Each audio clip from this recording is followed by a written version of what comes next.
Hello everyone, আমি Sneha and again welcome back to my channel. তো আমি কিন্তু রয়েছি এখন শিলিগুড়িতে। তো দেখো সকাল, সকাল কিন্তু ঘুম থেকে উঠে গেছি। এর আগে কিন্তু আমি কখনো শিলিগুড়িতে গিয়ে ওভাবে থাকিনি। মানে যদি পাহাড়ে যেতে হয় তাহলে ওপর দিয়ে গেছি কিন্তু ওভাবে কিন্তু গিয়ে থাকা হয়নি। তো শিলিগুড়িতে কিন্তু ছিল আমার দিদির বাড়ি। তো আমি কিন্তু গেছিলাম আমার দিদির বাড়িতে। আর ওখানে দেখো আজকে কিন্তু ছিল দিদির বাড়িতে গোপুসোনার পুজো। তো সকাল, সকাল ঘুম থেকে উঠে চান করে কিন্তু আমি একটা সুন্দর কুর্তি পরে নিয়েছি। আর এই দেখো গোপালের ড্রেসটাও কিন্তু আমার আউটফিটের সাথে ম্যাচ হয়ে গেছে, দেখলে তো?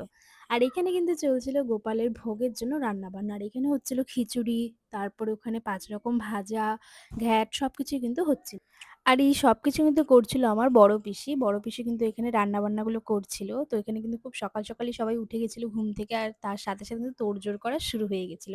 আর দেখো তোমাদেরকে আমি একটা জিনিস দেখাচ্ছি। এটা কিন্তু গোপালের বেড। তো দেখো তোমাদের কেমন লাগলো? আমার পিসি বাড়িতেও কিন্তু এরকম বেড আছে।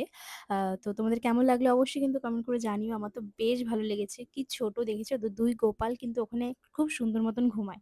আর দেখো এখানে কিন্তু ভোগ-টোগ হয়ে যাওয়ার পর কিন্তু আমি খেতে বসে গেছিলাম। আর খাবারগুলোও কিন্তু খুব টেস্টি ছিল। আর প্রসাদ তো, প্রসাদ খুব ভালোই লাগে খেতে। মানে যেরকমই হোক মানে আলাদাই একটা স্বাদ হয় প্রসাদের। তারপর কিন্তু খাবার-দাবার শেষ করে দুপুরবেলা আমরা সকলে মিলে কিন্তু এখানে শুয়ে, শুয়ে গল্প করছিলাম। আমার ২ পিসি, ২ দিদি। আর এখানে দেখো সন্ধ্যেবেলা কিন্তু রেডি হয়ে গেছিলাম।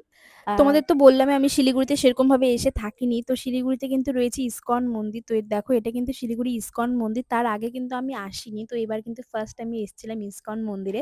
আমার তো বেশ ভাল লাগছিল। আর একটা কথা জানো তো? আমি যখনই শিলিগুড়িতে এসছি তারপর থেকে যা কি হয়েছে, আমি যখনই বাড়ির থেকে বেরোচ্ছি একটু, একটু করে বৃষ্টি পড়েই যাচ্ছে, পড়েই যাচ্ছে। আর সেই কারণেই কিন্তু ঠিকমতো ঘুরতেই পারিনি। ৩ দিন ছিলাম। ৩ দিনই কিন্তু এরকম বৃষ্টি, বৃষ্টি ছিল। তো ঘোরাটা কিন্তু আমার একদমই মানে খুবই বাজে হয়েছে ঘোরাটা বলতে গেলে।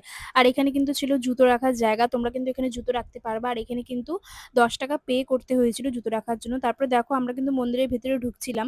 যেহেতু সানডে ছিল তাই কিন্তু আজকে প্রচুর ভিড় হয়েছিল। দেখো সামনে পেছনে সব জায়গায় কিন্তু লোক ছিল। আর আশেপাশে কিন্তু অনেকগুলো দোকান ছিল। আর দেখো ভেতরে অ্যাম্বিয়েন্সটা কেমন ছিল তোমাদেরকে একটু শোনাচ্ছি।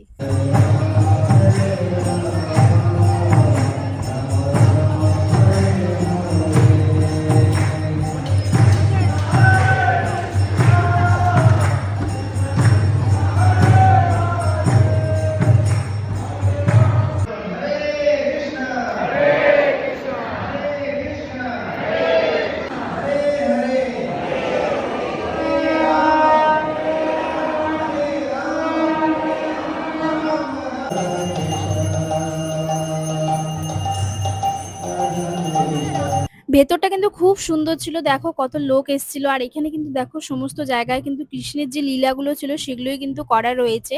আমরা